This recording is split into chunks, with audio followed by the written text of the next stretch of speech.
وہی مسجد ہونے کے لائق ہے جس کی بنیاد میں ہی تقوی رکھا گیا ہو، اللہ اور اس کی رضا شامل ہو، وہی اصل مسجد ہے۔ اور وہ مسجد نہیں ہے جو خرافات کے لیے بنائی گئی تھی، جس کو کہتے ہیں 1.5 اینٹ کی مسجد، یعنی صرف اور صرف پلاننگ کے لیے اور منصوبے کے لیے بنائی گئی۔ اسی لیے میرے عزیزو، پتہ یہ چلا، حاصل یہ ہے کہ جہاں اللہ اور اس کے رسول کا ذکر ہو وہ مسجد ہے، اور جہاں میں اب ایڈ کر کے عرض کرتا ہوں اللہ کا ذکر تو ہوتا ہے لیکن رسول کے ذکر سے چڑ ہوتی ہے، وہ بھی کیسی مسجد ہے؟ مسجد ضرار یہی تھی، مسجد ضرار، وہ نماز تو پڑھ رہے تھے، وہ لوگ نماز پڑھنے کے لیے بنائے تھے، لیکن رسول کے خلاف منصوبہ کرنا تھا منافقین کو، وہ نبی پاک کا احترام انہیں نہیں چاہیے تھا، اس لیے وہ مسجد نہیں، اس مسجد کو جلا دینے کا حکم فرمایا۔ ہم اسی لیے اپنی مسجدوں میں نماز تو پڑھتے ہیں لیکن نماز کے بعد بارگاہ مصطفیٰ میں سلام بھی بھیجتے ہیں، کہ اللہ کا حکم ہے، اللہ کا حکم ہے کہ اللہ اور اس کے فرشتے اپنے نبی پر سلام بھیجتے ہیں، اے ایمان والو تم بھی نبی پر درود و سلام بھیجو، اللہم صلی علی سیدنا محمد وعلی آلہ واصحابہ وبارک وسلم صلاۃ دائمۃ سرمدا ابدا۔ ہماری مسجدیں درودوں سے گونجتی ہیں، سلاموں سے گونجتی ہیں، نعت پاک سے گونجتی ہیں، یہ اس بات کی علامت ہے کہ الحمدللہ اللہ اور اس کے رسول کے لیے مسجدیں قائم ہیں۔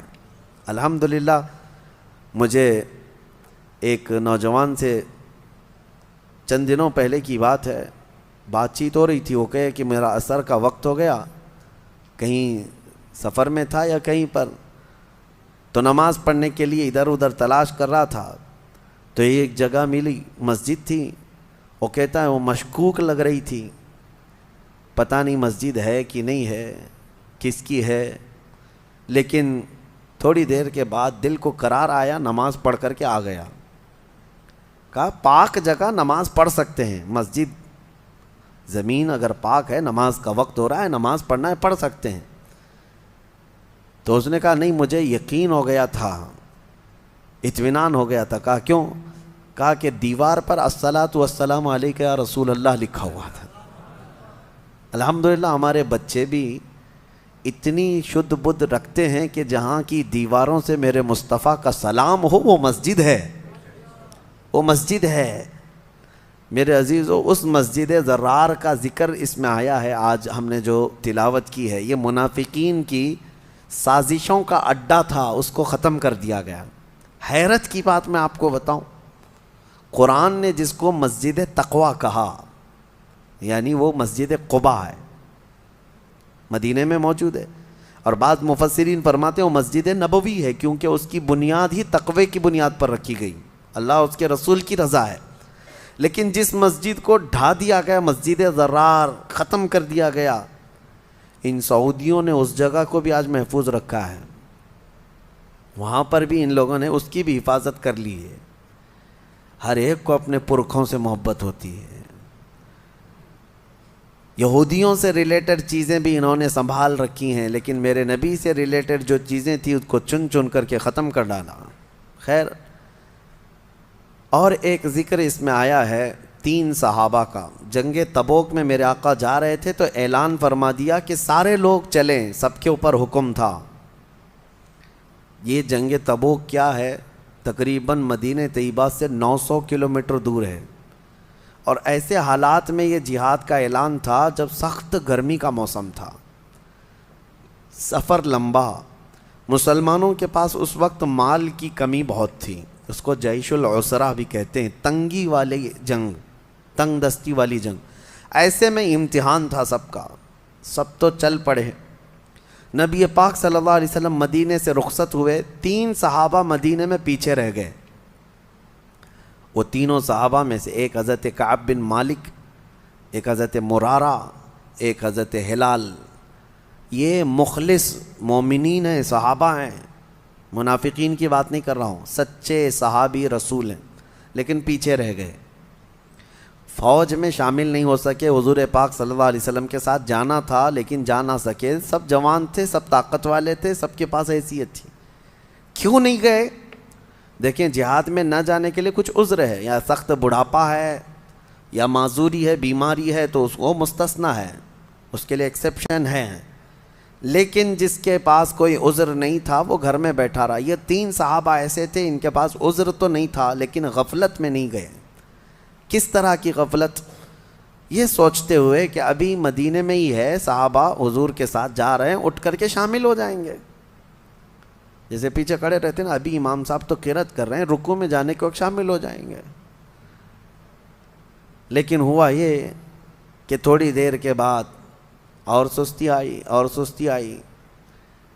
پھر مدینے سے بھی حضور نکل گئے، صحابہ بھی چلے گئے. یہ سوچتے رہ گئے کہ ابھی باہر ہی تو گئے ہیں، نکل کر کے شامل ہو جائیں گے. مدینے سے باہر کتنی دور ہے، دوڑ کر کے شامل ہو جائیں گے. پھر سو گئے اور قافلہ چل پڑا. یہ ہمارے ساتھ بھی ہو سکتا ہے اور ہوتا بھی ہے، اور ہم بہت ساری بڑی بڑی چیزیں کھو جاتے ہیں، نمازیں کھو جاتے ہیں، بہت ساری چیزیں ایسی غفلت کی وجہ سے ہوتی ہیں. بہرحال وہ صحابہ اکرام تھے، رہ گئے، اور نبی پاک صلی اللہ علیہ وسلم کا قافلہ اتنا دور چلا گیا کہ یہ دوڑ کے بھی نہیں پکڑ سکے، مدینے میں ہی رہ گئے. جنگ تبوک حضور صلی اللہ علیہ وسلم تشریف لے گئے. وہ اللہ کے نبی کی نظر ہے، ہر صحابی کو جانتے تھے. آج جو سلام بھیجتا ہے امتی، میرے آقا فرماتے ہیں اس کو میں اس کے باپ کے نام سے پہچانتا ہوں. تو جو اس زمانے میں صحابہ تھے، کیا حضور ان کو نہیں جانتے تھے کہ کون حاضر ہے کون غائب ہے؟ جنگ میں حاضر ہونے کے بعد حضور نے پوچھا کعب بن مالک کہاں ہے، مرارہ بن ربیع کہاں ہے، ہلال بن امیہ کہاں ہے؟ صحابہ نے کہا یا رسول اللہ صلی اللہ علیہ وسلم شروع سفر سے وہ ہمارے ساتھ شامل نہیں ہوئے، وہ آئے نہیں. کہا وجہ کوئی؟ کہا کسی کو خبر نہیں. خیر جنگ ہوئی، واپس تشریف لائے میرے آقا مدینہ طیبہ. لمبا سفر ہوتا تھا، 900 کلومیٹر معمولی نہیں ہے، اس وقت پیدل سفر ہوتے، گھوڑوں پر اور اونٹوں پر. جنگ کے بعد جب واپس تشریف لائے میرے آقا صلی اللہ علیہ وسلم مدینے میں، آتے ہی ان تینوں کو بلوایا. کہاں ہیں یہ تینوں؟ آپ لوگ دین کے کاموں کو ہلکے میں لیتے ہو، اور آپ کو لگتا ہے کہ ناموس رسالت کے لیے کھڑا ہونا یہ صرف کسی مولوی کا کام ہے یا کسی مفتی کا کام ہے، کسی مبلغ کا کام ہے. یعنی ہر ایک پر ذمہ داری ہے. 3 نہ جاتے تو کیا فرق پڑتا، ہزاروں صحابہ تو چلے گئے تھے اور جنگ بھی فتح یاب.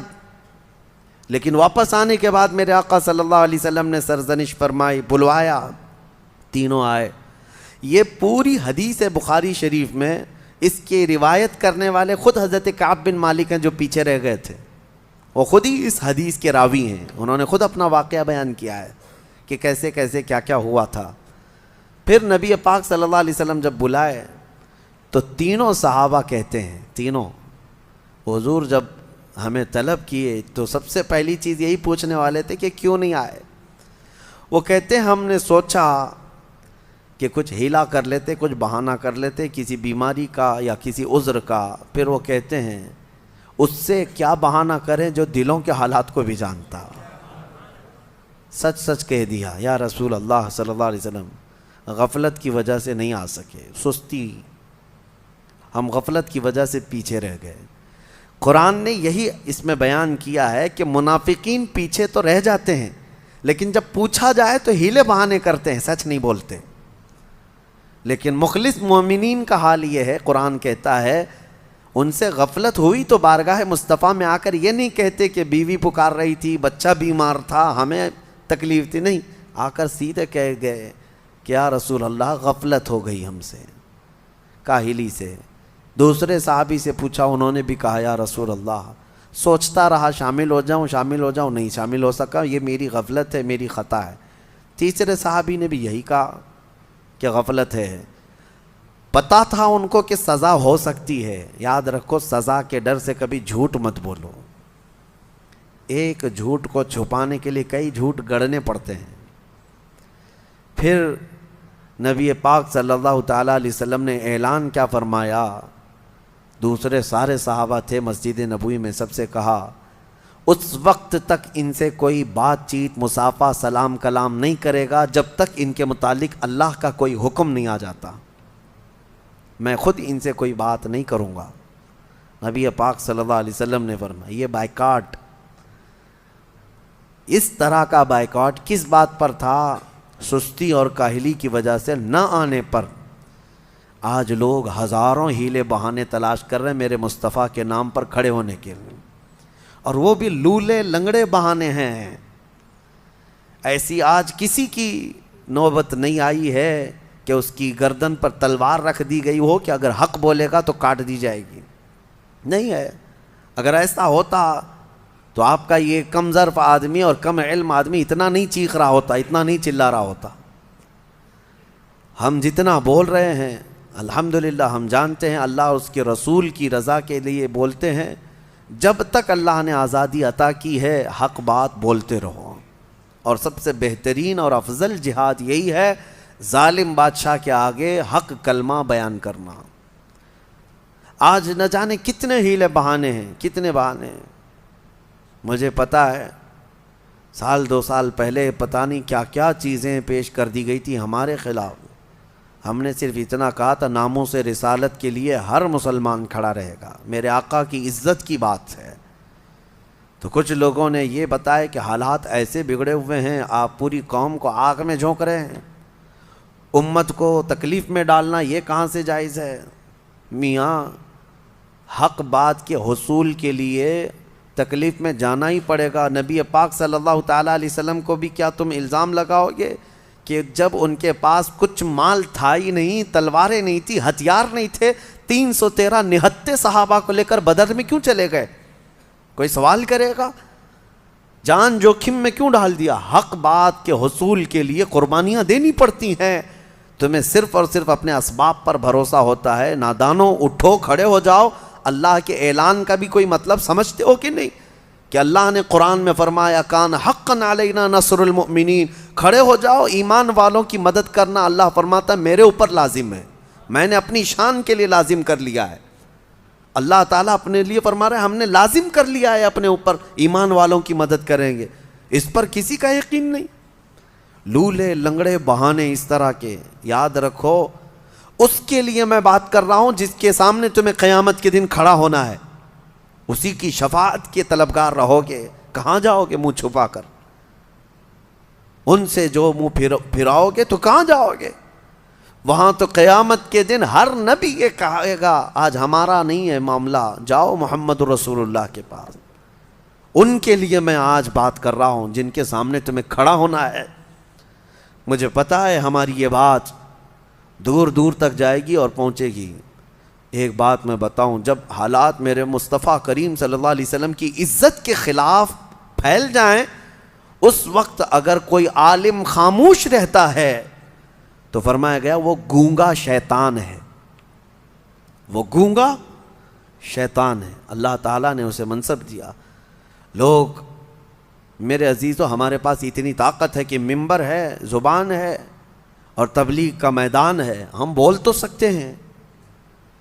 کسی کو سختی کے ساتھ اس کی گردن نہیں پکڑ سکتے تو بول تو سکتے ہیں۔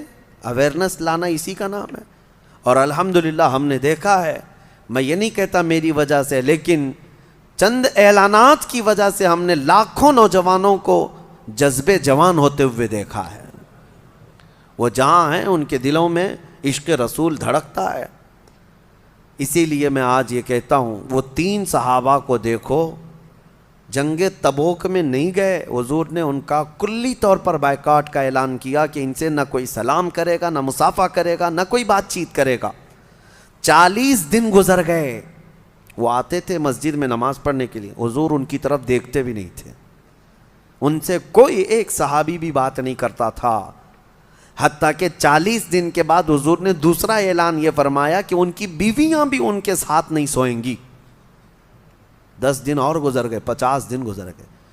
حضرت کعب بن مالک کہتے ہیں میں اتنا رویا تھا کہ مجھے زندگی اس سے زیادہ خطرناک کبھی نظر ہی نہیں آئی تھی۔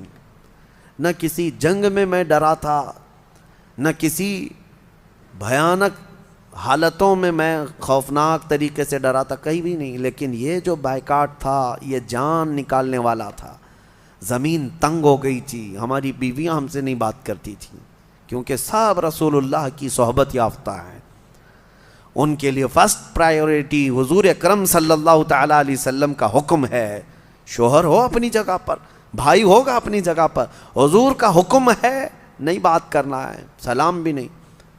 50 دن گزر گئے. حضرت کعب کہتے ہیں رو رو کر کے میرے حلقے پڑ گئے تھے, اور اللہ کریم کی بارگاہ میں سچی توبہ کرتے رہے, مولا ہم نے دل میں کبھی تیرے نبی کو دھوکہ دینے کی کوشش نہیں کی, نہ ہی ہم نے کبھی اس طرح کی سوچا کہ حضور اکرم صلی اللہ علیہ وسلم سے پیچھے رہ جائیں گے, یہ ہماری سستی ہے, نفس کی کاہلی ہے, مولا تو معاف کر دے.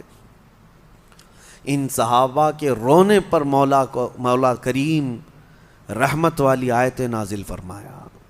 اپنے حبیب صلی اللہ علیہ وسلم پر آیت نازل ہوئی, وَعَلَى الثَّلَاثَةِ الَّذِينَ خُلِّفُوا حَتَّى إِذَا ضَاقَتْ عَلَيْهِمُ الْأَرْضُ بِمَا رَحُبَتْ, اور وہ 3 لوگ جن پر زمین تنگ کر دی گئی تھی, اور ایسی تنگ ہو گئی تھی کہ ان کی سانس لینا ان کے لیے مشکل ہو گیا تھا. ثُمَّ تَابَ اللَّهُ عَلَيْهِمْ لِيَتُوبُوا, پھر جب وہ اللہ کی طرف لوٹ آئے تو اللہ بھی ان کی توبہ قبول کر لیا.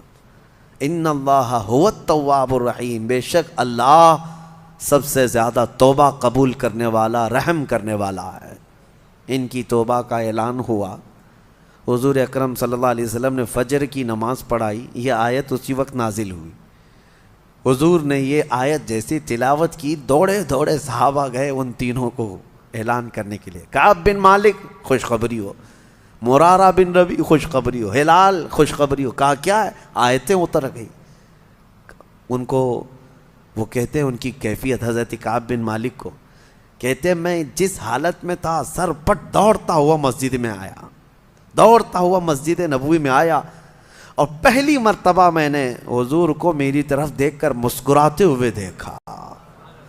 اور حضرت کعب بن مالک کہتے ہیں میرے لیے زندگی میں اس سے بڑی عید کبھی آئی نہیں, اس سے بڑی خوشی کبھی آئی نہیں. جتنی خوشیاں زندگی میں آئی تھی سب ایک طرف, لیکن جس دن ہماری توبہ کی قبولیت کی آیت اتری اور میرے نبی کو مسکراتے دیکھا, صحابہ کہتے ہیں اس سے بڑی خوشی میری زندگی میں کبھی نہیں آئی. نبی پاک صلی اللہ تعالیٰ علیہ وسلم اسی لیے کہا گیا ہے جس کی تسکی سے روتے ہوئے ہنس پڑے. اعلیٰ حضرت نے فرمایا ہے جس کی تسکی سے روتے ہوئے ہنس پڑے, اس تبسم کی عادت پہ لاکھوں سلام. وہ دلوں کا قرار ہے, وہ دلوں کا سکون ہے. صحابہ اس کے لیے ہر اسٹرگل کرنے کو تیار رہے. انہوں نے یہ نہیں کہا کہ حضور نے بائیکاٹ کا اعلان کر دیا ہم خاندان میں کیسے رہیں گے, نہیں. وہ ہمیشہ یہ کہتے رہے یہ ہماری غلطیوں کی سزا ہے. 50 دن تک صبر کرنا معمولی بات نہیں. 2 مہینے کا عرصہ گزرنے کو آ گیا تھا. بیویاں نہیں بات کر رہی, بچے نہیں بات کر رہے, گھر والے نہیں بات کر رہے, پڑوسی نہیں مل رہے, صحابہ نہیں مصافحہ کر رہے, خود رسول اللہ نہیں دیکھ رہے ہماری طرف, پھر کیا حالت ہے. لیکن ان کے صبر کا اللہ تبارک و تعالیٰ نے ایسا صلہ دیا کہ توبہ قبول تو کر لی, لیکن ان کی توبہ کی قبولیت کو قرآن بنا کر کے قیامت تک کے لیے نازل کر دیا. اب قیامت تک مومنین تلاوت تو کرتے رہیں گے, لیکن ساتھ میں یہ بشارت بھی ان کی اس میں ساتھ رہے گی. 3 لوگ پیچھے تو رہ گئے تھے, لیکن اتنا روئے کہ اللہ نے ان کی شان میں قرآن میں آیتیں اتار دی. یہ 3 لوگوں کے متعلق ہے.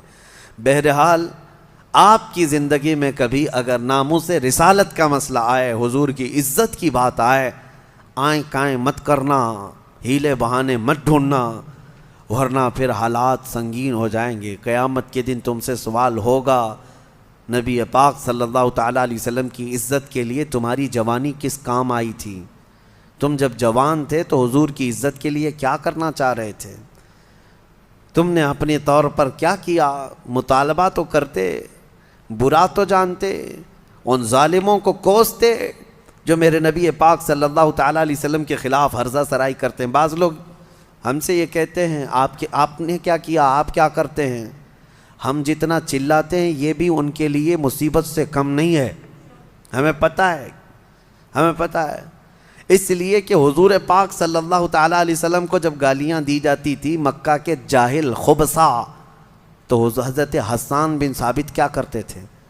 حضرت حسان بن ثابت بہترین شاعر تھے, بہترین شاعر تھے. وہ آتے اور نبی پاک صلی اللہ تعالیٰ علیہ وسلم کی شان میں قصیدے پڑھتے اور پھر جس نے گالی دیا تھا اس کو چنتے تھے، پھر اپنے اشعار میں اس کی ایسی ہجو کرتے تھے، حضور پاک ان کے لیے کہتے اللہ تجھے جبرائیل امین سے مدد کرے۔ یعنی گستاخان رسول کو چن چن کر کے جواب دینا، یہ صحابہ اکرام کی سنت مبارکہ ہے۔ یہ اور بات ہے کہ حضرت حسان بن ثابت فوراً اٹھ کر تلوار لے کر تو نہیں گئے، لیکن اپنے اشعار میں ان ظالموں کی ہجو کرتے تھے۔ کسی نے کہا کہ آپ ان گستاخان رسول کے لیے سخت لہجہ استعمال کرتے ہیں۔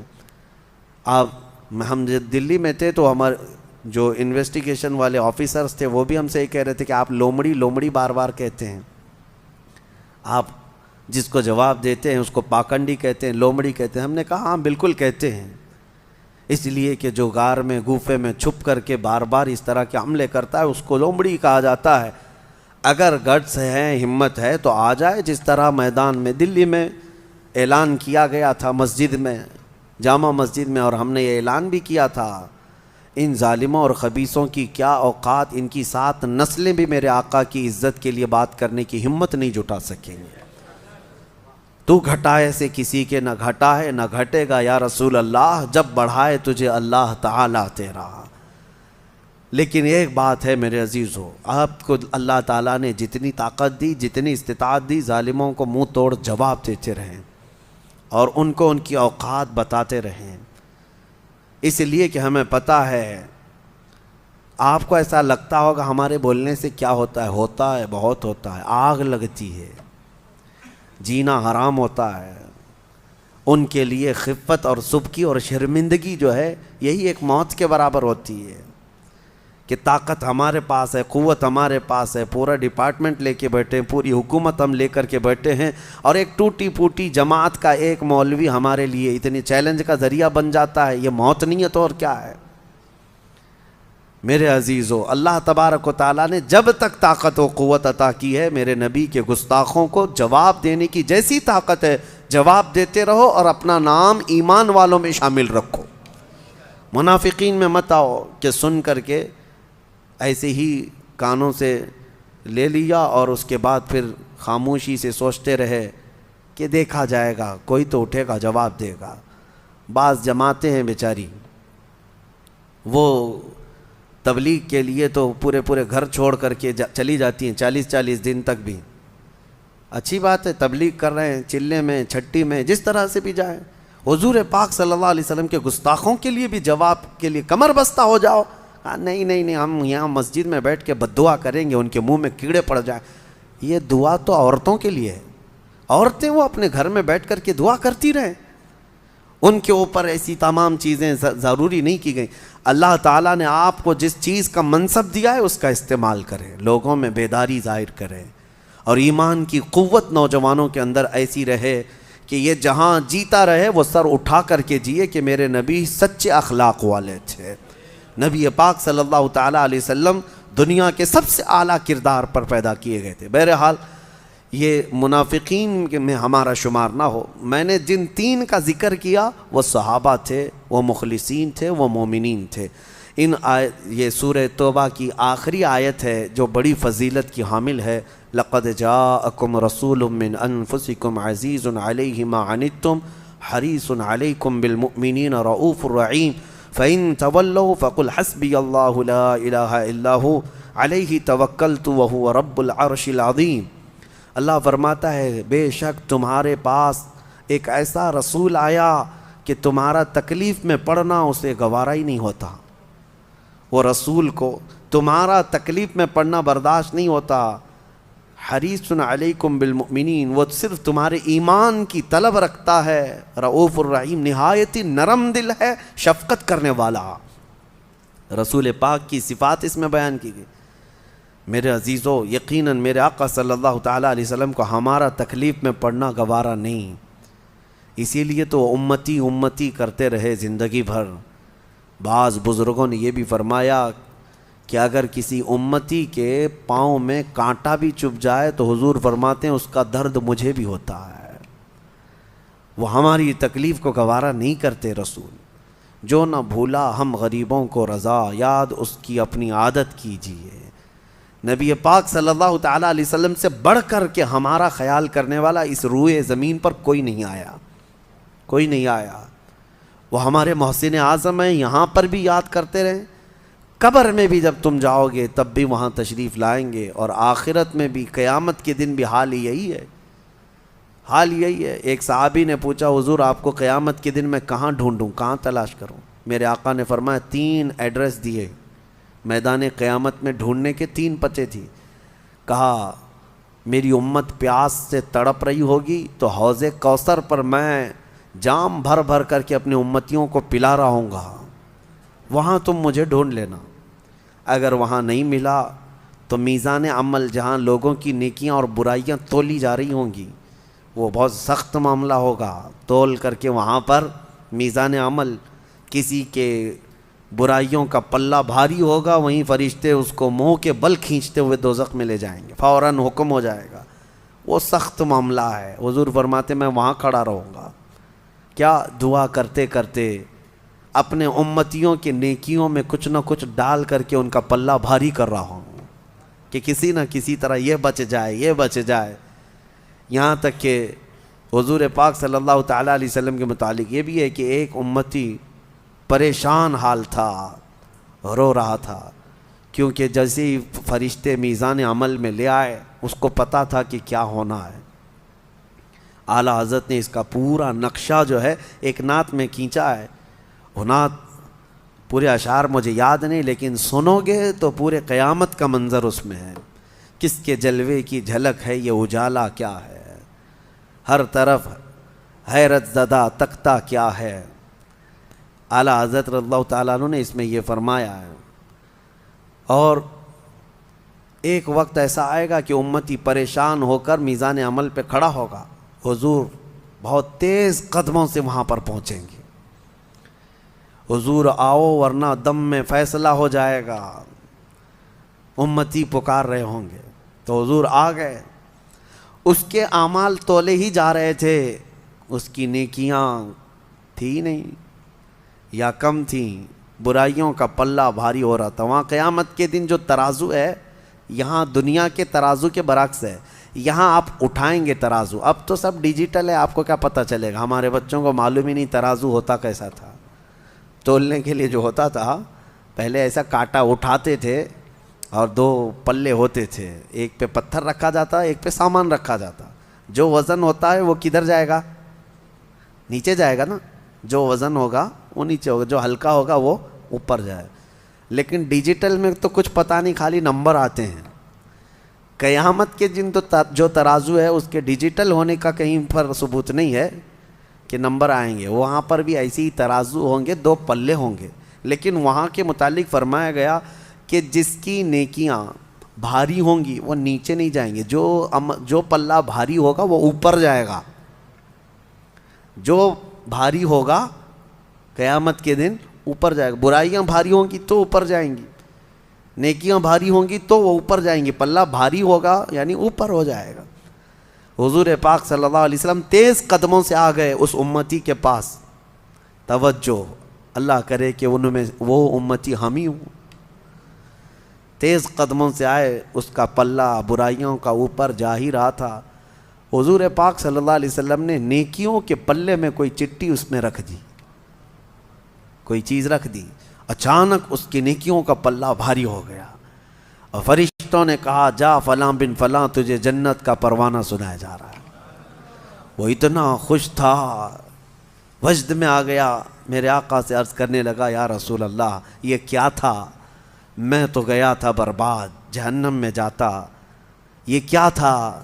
نبی پاک صلی اللہ علیہ وسلم فرماتے ہیں یاد ہے ایک رات سب سوئے تھے، تو تنہا بیٹھا تھا، سب سوئے تھے اور رات کو تو تنہا بیٹھا اور دل سے یاد کرتے ہوئے مجھ پر ایک بار درود پڑھا تھا، وہ میں نے محفوظ کر لیا تھا تیرا درود، وہ آج یہاں لا کر پلے میں رکھ دیا، وہ سبب سے بھاری ہو گیا۔